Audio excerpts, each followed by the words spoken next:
Burada samimiyet diye bir olay maalesef ki yok. Ama birçok insan açısından zor bir durum. Tık adamlar ne diyor? Diyor ki kardeşim senin diplomanı ben tanımıyorum. Ve kimse daha önce neydin diye sana soru sormaz. Ne işe yaradığın önemli Avrupa'da. Sürekli duyuyoruz yani bunları. Sürekli kafamızın içine giriyor o laflar. Tek başınıza ne yapacağınızı şaşırıyorsunuz artık. Bir yerden sonra ben nereye gideyim, nereye kaçayım? Herhangi bir şekilde buradaki bir sıkıntımızı veya sorunumuzu biz ailemize anlatamıyoruz.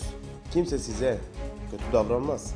Kimse size özel de davranmaz. İnanın bana o kalabalığın içindeki o kalabalıkların her bir bireyi de sizin gibi yalnız. Herkes burada çok iyi durumda olduğumuzu ve çok rahat bir hayat yaşadığımızı sanıyor. Evet, Avrupa hayat satmaz. Kimseye kurtarmaz. Gerçeği gösterir. Bunları kabullenemeyeceksen Avrupa'ya gelme.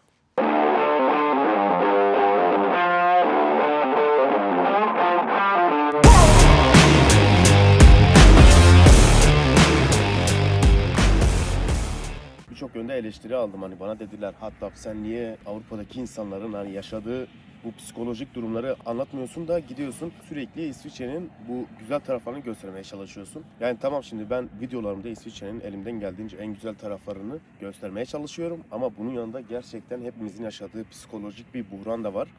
Ben onu da bugün elimden geldiğince size bu videoda anlatmaya çalışacağım. Haydi videomuza başlayalım o zaman. Let's go. Arkadaş let's go da bu soğukta yok yapamadım. O let's go'dan sonrası var ya yok. Kamera tuşuna basmak için bile parmaklarım tutmuyordu. Eve geleyim çekeyim dedim. Zaten anlatım videosu olacak. O yüzden evde de olur diye düşündüm. Ama dışarıda olsa daha güzel atmosfer açısından daha güzel olur mantığıyla dışarıda çekim yapmak istedim. Ama maalesef durumlar böyle. Eve geldim bari bir sıcak kahvemi içeyim öyle başlayayım dedim. Hadi başlayalım o zaman. Şimdi arkadaşlar oldu eyvallah siz Avrupa'ya geldiniz. Geldikten sonra yaşayacağınız zorlukları size anlatacağım. Psikolojik buhran dedim de benim açımdan psikolojik buhran ama kimisi de var buna sadece bir aşama bir dönem diyor. Ama bunu kaldırabilen var kaldıramayan var bu değişiyor tabii ki de. Bunu deneyimledikten sonra anlayabiliyorsunuz. Şu an benim anlatmamla ne kadar siz bunu hangi şekilde algılarsınız ben ona bir şey diyemem ama bunu da anlatmam lazım yani Avrupa'nın güzel taraflarını gösterirken bir yandan da bu güzel taraflarını elde etmek için yaşayacağınız bu psikolojik olarak zorlukları ben size burada anlatmak istiyorum. Size burada açıklamak istiyorum. Şimdi Avrupa'ya geldiğiniz zaman tabii burada kendiniz de göreceksiniz. Birinci maddemiz görünmez olma hissi. Kimse size kötü davranmaz. Kimse size özel de davranmaz. Fiziksel olarak sokaklarda varsınız ama fark edilmiyorsunuz. Yani kimisi var bunu kaldıramıyor, bunu aşamıyor. Durum böyle. Çünkü herkes kendi hayatında, herkes kendi yaşamında, herkesin vakti değerli, herkes kendine göre bir yaşamı var. O yüzden kimse kimseyle özel olarak ilgilenemiyor. O yüzden kimse size özel de davranmaz yani. Ama tabii kötü de davranmaz yani. Çünkü o Avrupa'da yaşayan adamın tek amacı kendini kurtarmak, kendisi için bir şeyler yapmak. Yani anlayacağınız ilk maddemiz, ilk kaybedeceğiniz şey görünürlük. Eyvallah kendi ülkenizde belki tanınan ve bilinen biriyseniz Avrupa'da öyle bir durum söz konusu değil. Şimdi gelelim ikinci maddeye. Yalnızlık. Yalnızlık bağırmaz. Avrupa'da sessizce yaklaşır. Sessizce gelir. Ne demek istediğimi size açıklayayım şimdi. Arkadaşlar düşünün siz geliyorsunuz Avrupa'ya ve tek başınasınız. Yani burada bir süre bir dönem arkadaş ortamını, çevresini oluşturana kadar zorluk yaşıyorsunuz. Ama sıkıntı şu ki arkadaş ortamını oluşturduktan sonra da yalnızsınız. Çünkü ne olursa olsun arkadaşlarınız yani daha doğrusu Avrupa'daki arkadaşlarınız Türkiye'deki arkadaşlarınızla aynı hiçbir şekilde olamaz. Kafa olarak da aynı değil ve samimiyet olarak da aynı değil. Çünkü burada samimiyet diye bir olay maalesef ki yok Avrupa'da. Çünkü herkes kendi başına ve herkes bireysel. Avrupa'nın kendi sistemi de insanı zaten bu tarafa doğru kaydırıyor. Düşünün ki siz yalnızsınız, geliyorsunuz, hastalandığınız zaman başınızda kimse yok. Kimse size bakmıyor. En iyi ihtimalle siz buradan hastaneye gittiniz diyelim. Hastanede 1-2 gün veya daha fazla bir yatış söz konusu olduğu zaman yanınızda sadece bir refakatçi bulunabiliyor. O bir refakatçi bile hemen yanı başınızda oturamıyor. Yine dışarıda beklemek zorunda. Yani düşünün ki böyle bir durum. Zaten hastaneye yatmazsanız evdeyseniz size yardım edecek çok nadir insan vardır Avrupa'da. Çünkü sistem dediğim gibi herkesi bireyselleştiriyor ve herkesin bir şekil mi bir şeylerle meşgul olmasını sağlıyor yani. Hiçbir şekilde boş bir vakit bulamıyorsunuz. Ya bir randevunuz oluyor ya da başka bir şey oluyor. Yok arkadaşlar, ilgilenemiyorlar. Yani kısacası burada hastayken bile yalnızsınız. Doğum günlerinin yalnız geçmesi. Doğum günlerinin yalnız geçmesi şimdi benim açımdan zor bir şey değil. Ben çünkü doğum günü kutlayan bir insan değilim. Ama birçok insan açısından zor bir durum. Birçok insan ister yani doğum gününde birisi ona pasta alsın, doğum günü kutlasın falan. Yok, o durum da burada yok. Kimse için onu da yapmıyor Avrupa'da. Bir sıkıntı olduğu zaman içine dökecek hiç kimsen yok burada. Ve diyelim ki ailenize bir şeyler anlatmak istiyorsunuz. Anlamayacaklardır. Çünkü buranın sistemi farklı. Mesela siz dersiniz ki ben burada örnek veriyorum bir termine gidemedim. O yüzden termini kaçırdım. 2 ay sonra termin var. Sizin evdekiler söyleseniz, yani Türkiye'dekiler söyleseniz diyecek ki tamam oğlum ne olmuş 2 ay sonra git ne olacak diye. Ama siz burada o 2 aya kadar neler çekeceğinizi, sistemsel olarak neler yaşayacağınızı kendiniz burada biliyorsunuz onu. Evdekiler anlayamaz. Kısacası sistem aynı olmadığı için siz memlekettekilere buradaki sorunlarınızı anlatamıyorsunuz. Çünkü anlayamıyorlar haklı olarak. Çünkü sistem aynı değil, işleyiş aynı değil, haklı olarak anlamayabilirler. Ve onlara bir şey anlatırsam benim için üzülürler gibisinden bir düşünceye girdiğimiz için biz maalesef herhangi bir şekilde buradaki bir sıkıntımızı veya sorunumuzu biz ailemize anlatamıyoruz. O şekilde içimize ata ata yaşayıp gidiyoruz burada. Avrupa'nın böyle bu tarzdan zor durumları çok var yani yalnızlık temasıyla. O yüzden içinizi hiç kimseye dökemezsiniz Avrupa'da. Her şeyi içinize atmak zorundasınız. Çünkü kimse sizi anlamayacaktır. Her şeyi kendi başınıza halletmeniz gerekiyor. Bu konuda yardım eli uzatacak tek bir insan evladı yok. Tek başınıza hastaneye gitmek zorundasınız. Tek başınıza devlet ve evrak işlerinizi halletmek zorundasınız. Tek başınıza gidip araba alacaksınız. Tek başınıza bir iş koşturacaksınız. Yani hayat engamesi içerisinde ne yaparsanız yapın tek başınıza yapmak zorundasınız burada. Maalesef ki herhangi bir şekilde bir yardımcınız olmuyor. Çünkü herkese sizin gibi tek başına bunları yapmak zorunda. Ve en zoru ise kalabalık içinde hissedilen yalnızlık. Bu gerçekten zor bir şey. Avrupa'dasınız, mesela siz gidiyorsunuz bir kalabalıklığın için, mesela siz şehir merkezine gidiyorsunuz, etraf kalabalık dolu dolu ama yok arkadaşlar, öyle tek başınıza ortada duruyorsunuz, insanlara bakıyorsunuz, ne bir selam veren var, ne bir tanıdık var, ne bir şey var, tek başınıza ne yapacağınızı şaşırıyorsunuz artık bir yerden sonra, ben nereye gideyim, nereye kaçayım, yok yani hiçbir şey bulamıyorsunuz. Yalnız takılmayı öğreniyorsunuz zamanla. Çünkü dediğim gibi hani yalnızlık meselesi Avrupa'da çok fazla olduğu için herkesin en fazla bir veya iki arkadaşı vardır. İnanın bana o kalabalığın içindeki o kalabalıkların her bir bireyi de sizin gibi yalnız. Ama maalesef ki kimse kalkıp kimseye bir selam vermiyor, tanışmak istemiyor. Çünkü herkesin kendine göre bu Avrupa'da bir derdi var. Herkes kendine göre bir hayat koşturuyor burada. Bir şeylerde başarılı olmak için çaba sarf etmeye çalışıyor. Yani bu kolay bir şey değil. O yüzden videonun başında söylediğim gibi burada bir yalnızlık hissi derin bir şekilde hissediyorsunuz. Düşünün, burada sokakta yürürken yalnızsınız. Akşam yürürken tekrar yalnızsınız. Bir devlet kurumuna gidiyorsunuz, yalnızsınız. İşe gidiyorsunuz,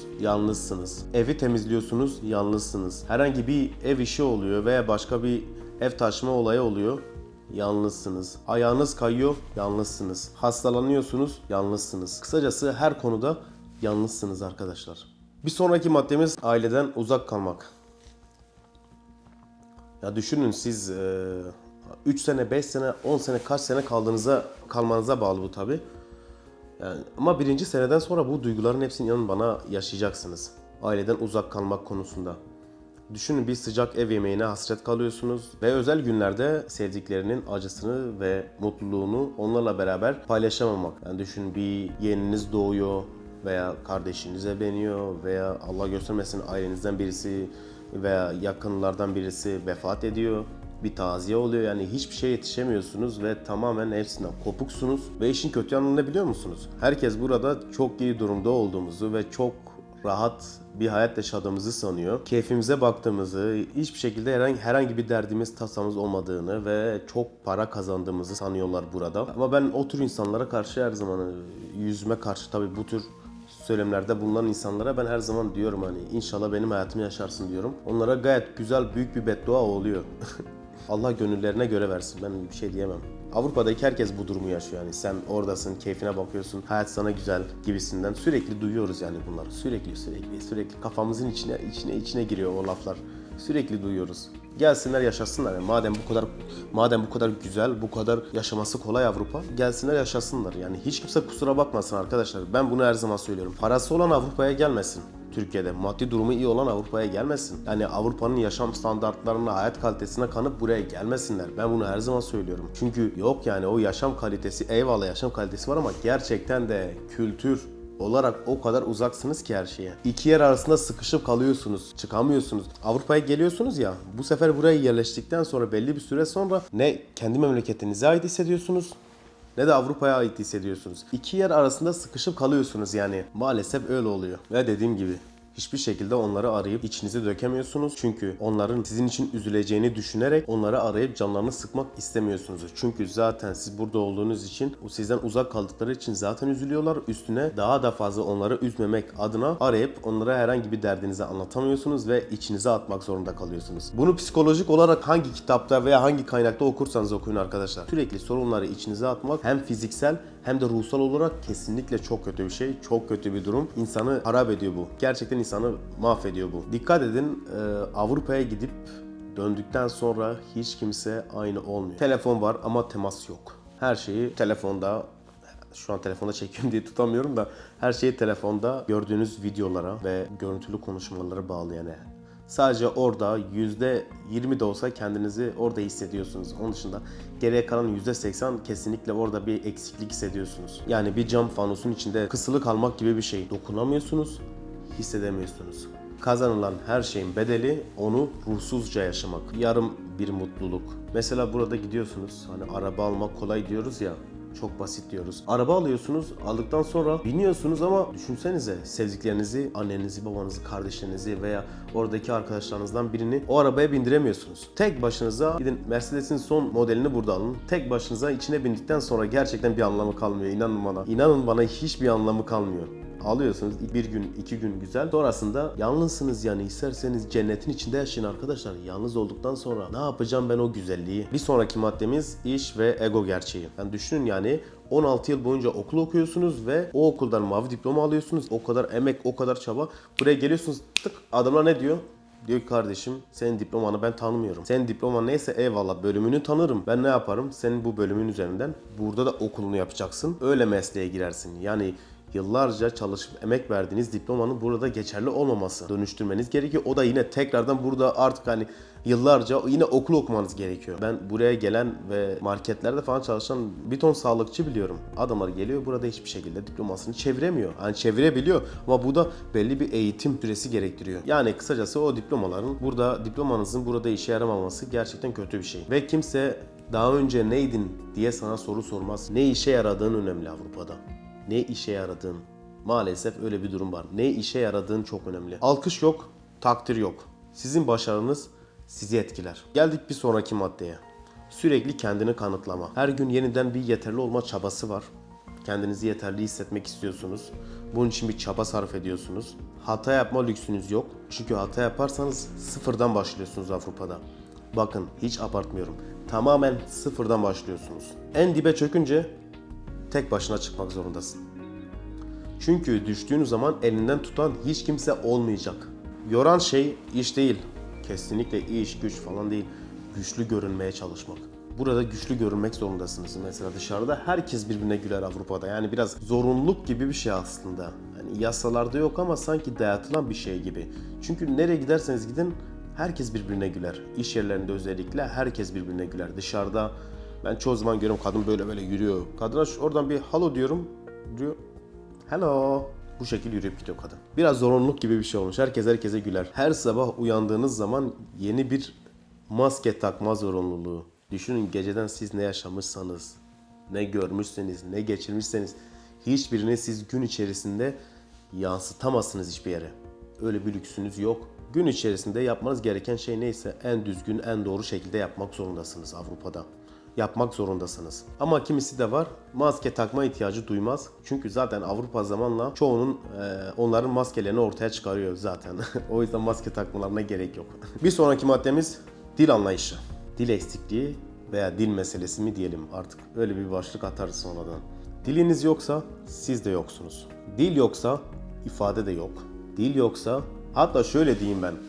Dil varsa bile yine sıkıntı. Çünkü düşünsenize kendi dilinizde şakalaşamıyorsunuz. Mizah anlayışı farklı. Size göre sizin kendi dilinizde artık Kürtçe olur, Türkçe olur veya başka dilde olsun. Kendi dilinizde yaptığınız şakaları Almanca olarak söylediğiniz zaman çok saçma oluyor. O yüzden o şakaları yapamıyorsunuz. Ben birkaç defa bunu denedim. Denedim yapamadım yani. Almanca'ya çevirince böyle değişik değişik bakıyorlar. Haklı olarak değişik bakarlar. Çünkü anlayış farklı. Belli yerlerde kendinizi savunamamak, kendinizi savunamıyor olmanız. Bu da çok zor bir durum. Çünkü ben de çok yaşadım. İlk zamanlarda dilim fazla yoktu falan. Yaşayan çok da insan var biliyorum. Abi adamlar hiçbir şekilde bir sıkıntı oldu mu kendilerini savunamıyor. Trafikte bir kavga oldu mu kendilerini tekrardan savunamıyorlar. Ne olursa olsun hiçbir konuda kendinizi savunamıyorsunuz. Bir derdiniz oluyor, devlet kurumuna gidemiyorsunuz. Yani bu dil bilmeyenler için zor bir durum. Ben de çok iyi bilmiyorum ama kendimi ifade ediyorum az çok. Yani her yerde işimi görüyorum. Dil olmadığı zaman yavaşça, sessizce küçülürsünüz, sessizleşirsiniz ve kendi iç dünyanıza gömülürsünüz. Sosyal hayat ve arkadaşlık. Burada nasıl oluyor sosyal hayat ve arkadaşlıklar? Şimdi bu mesafeli ilişkilerde arada görünmez bir duvar var. İnsanların sizin hakkında ne düşündüklerini ve ne hissettiklerini gerçekten kestiremiyorsunuz. Görüşmeler genelde planlı yapılıyor burada. Düşünün yani dışarıda bir çay, kahve içmek için bile belli günleri ve saatleri var. Daha doğrusu yani belli gün ve saatleri var derken onun için bile belli gün ve saat ayarlıyorsunuz. Şu gün, şu saatte, şu kafede buluşalım tarzından. Yani bizimki gibi böyle direkt spontane bir plan yapamıyorsun. Hadi kanka biz gidelim bir kahve içelim, hadi dışarıya gidelim biraz takılalım gibi şeyler yok. Tamamen planlı olarak her şey. Yani arkadaşla içilen kahvenin bile günü ve saati var. Bir ara şunu yapalım diyorsunuz ya, o bir araların uzaması da zor bir şey. O bir aralar da uzuyor sürekli. Bir ara şunu yapalım diyorsunuz sonra unutuluyor gidiyor. Şu sebepten ötürü oluyor bu. Yani herkese kötü diyemeyiz. Herkes kötü değil. Sadece herkesin bir düzeni var. Şimdi ise aidiyet krizi. Arkadaşlar ne tam oralısınız ne tam buralısınız. Ne kendi memleketinizi hissediyorsunuz ne de Avrupa'da olduğunuzu hissedebiliyorsunuz. Bıraktığın yerden çok uzakta olup bulunduğun yere ait olamamak. Böyle bir durum söz konusu. Bizim hepimizin kendi içinde yaşadığı durumlar bunlar. Doğduğun yere yabancı hissetmek, Avrupa'da zaten yabancı olmak. Bu yüzden arada kalıyoruz sürekli. Bir sonraki maddemiz geri dönüş yapamama. Yani geri dönememe durumu. Dönsen de aynı yerde olmayacağın düşüncesi var. Dönmenin cesareti, dönememenin ağırlığı var. Dönseniz bile insanların sizin başarısızlığınızla alay edecekleri korkusu yaşıyorsunuz Avrupa'da. Çünkü diyorsunuz ki kendi kendinize yani kendi içinize muhakeme yapıyorsunuz. Yani arada bir durup insanın aklına bu gelmiyor değil. Diyorsunuz ki ben buraya geldim, buraya kadar geldim. Daha doğrusu buraya kadar sürüklendim ve bir şeyler için çaba sarf ediyorum. O kadar sıkıntı yaşadıktan sonra dönmek insana gerçekten koyuyor arkadaşlar. Bunun hani şeyle alakası yok. Türkiye şu an durumu şöyle böyle. Onunla hiçbir alakası yok. Tamamen burada verdiğiniz bu kadar mücadeleden sonra dönmek gerçekten insana koyuyor. Ve gittiğiniz zaman insanların sizinle alay etme korkusu var. Benim şahsen öyle bir korkum yok. Ben burada yapacağımı yaptım, elimden geleni de yaptım. Ben dönerim, benim umurumda bile olmaz. Arkamdan kim bana ne demiş, kim arkamdan ne söylemiş hiç umurumda bile olmaz. Çünkü ben kendim için yaşayan bir insanım. Kimse için yaşayan bir insan değilim. Herkesin düşüncesi kendine, benim düşüncem kendime. Ben başarılı olduğumu biliyorum. Çok şükür elimden geleni de yaptım. Fazlasını da yaptım. O yüzden benim kafam o konuda aşırı rahat. Ama bu şekilde düşünenler çok var. Hatta %90'ı bu şekilde düşünüyor diyeyim ben size. Duygularınızın değişmesi. Daha az sevinmek, daha az üzülmek. Daha az üzülmekten kastım az üzülme değil. Yani çok üzücü bir olaya bile daha az üzülmek. Çünkü burada duygu olayını birazcık yitiriyorsunuz. Normalleşiyor. Düşünün ki Türkiye'de bir yerde araba kazası oldu. Siz durup yardım edersiniz değil mi? Hani oraya polisler de gelse, ambulans da gelse hani bir durup bakarsınız yapabileceğim bir şey var mı, bir sıkıntı var mı diye. Burada inanın bana arabayla kaza geçseniz bile hiç kimse arabasından inip yanınıza gelmiyor. Adam duruyor, adamın yapacağı en büyük şey adam ambulansı arar veya polisi arar böyle bir kaza olmuş gelin diye. Ben bunu söyleyeyim siz kendiniz artık yorumlayın bunu. Yani en üzücü duruma bile çok az bir reaksiyon gösteriyorsunuz. Çünkü duygusuzlaşıyorsunuz bu Avrupa'da. Kendinizi sürekli bir korumaya almak, temkinli olma halindesiniz. Çünkü size videonun başında da ben bunu söyledim. Ayağınız kaysa hiç kimsenin sizi yerden kaldırmayacağını biliyorsunuz. O yüzden her şeyi tek başınıza yapmak zorundasınız ve tek başınıza olduğunuz için her konuda temkinli davranmaya çalışıyorsunuz. Aman benim başıma bir şey gelmesin, aman hastalanmayayım, aman şu olmasın, aman bu olmasın diye. Çünkü yine günün sonunda kendiniz bunu halletmek zorundasınız. Bir sonraki madde ırkçılık. Dışlanma yani. Tamam, yalan yok, şimdi Avrupa'da çok fazla ırkçılık yok ama hissettiriyorlar arkadaşlar. CV'nizde, aksanınızdan, isminizden zaten direkt 1-0 geridesiniz. Bir İsviçreli ve bir Avrupalıya göre her türlü siz arka plandasınız. Hiçbir şekilde sizi onların önünde tutmazlar. Ne yaparsanız yapın, siz burada bir yabancısınız. Bunu sakın unutmayın. Sizin çocuğunuz olsun, çocuğunuzun torunları olsun, onlar da burada yabancı gözüyle bakılıyor. Hiçbir zaman onlara İsviçreli demezler. Ben burada yaşayan insanlarımızı biliyorum. Çoğu böyle bildiğiniz İsviçreliler gibi olmuş adamlar. Adamlar İsviçreliler gibi davranıyor, onlar gibi giyiniyor. Sadece ortamın çevrelerinde İsviçreli insanlar var. Bu bir yandan iyi bir şey ama kendi özünüzü kaybediyorsunuz birincisi. İkincisi, kendi özünüzü kaybetmenize bu değmiyor da. Çünkü adamlar hiçbir zaman sizi kendisinden hesaplamaz, kendisinden saymaz. Bunu sakın unutmayın. Velhasıl yani bu şekilde kapılar genelde size biraz daha zor açılıyor diğer insanlara göre. Zaman ve rutin var. Her şeyin düzenli olması, hayatın bir akış içerisinde olması, her şeyin sistematik bir şekilde ilerlemesi, robotik bir sistem olması. İnsanların hepsi robot gibi burada gerçekten. Sabah uyan, işe git, dön eve. Evde bir PlayStation varsa PlayStation oynarsın. Bir ailen varsa çocuğunla oynarsın. Dışarı çıkma olayı yok, gezme olayı yok. Hani eyvallah, bak burada da hani gece kulüpleri var, bu kafeler var falan. Yani burada da yine tabii Türkiye'de olduğu gibi burada da bu tür şeyler var. Ama Türkiye'deki gibi şu kulübe gidelim, oradan akıp gidelim, şurada bir meyhane var, oraya da gidelim, sabah 5'e doğru dönüp bir çorba içelim. Bu şeyler burada yok. Planlı ve programlı şekilde diyeceksiniz ki biz bugün de şuraya gideceğiz ve burada takılacağız. Başka yere gidemeyiz bu gece. O yüzden arkadaşlar maalesef ki bu şekilde sistematik bir hayat var burada. Bir yandan iyi, yani güzel işliyor, güzel ilerliyor ama insan duygusunu tamamen arkada bırakan bir sistem bu. Yani düşünün, eğlenmeniz bile, koşturmanız, gülmeniz bile her şey sistematik. Evet, yavaş yavaş kapanışa doğru ben geçeceğim. Kimler gelmemeli arkadaşlar? İlgi bekleyenler, yalnızlıktan korkanlar, geçmişine tutunanlar, birilerinin yol göstermesini isteyenler. Bunların dördü gelmemeleri onların açısından daha iyi. Peki kimler gelmeli? Kendiyle kalabilenler, sessizlikten kaçmayanlar, sıfırdan başlamaya kabullenenler ve alkış olmadan devam edebilenler. Yani son olarak arkadaşlar şunu iyi bilin. Avrupa kötü değil. Avrupa dürüst. Avrupa sınamaz, ortaya çıkarır. Avrupa'ya gelmek bir göç değil, karakter testidir.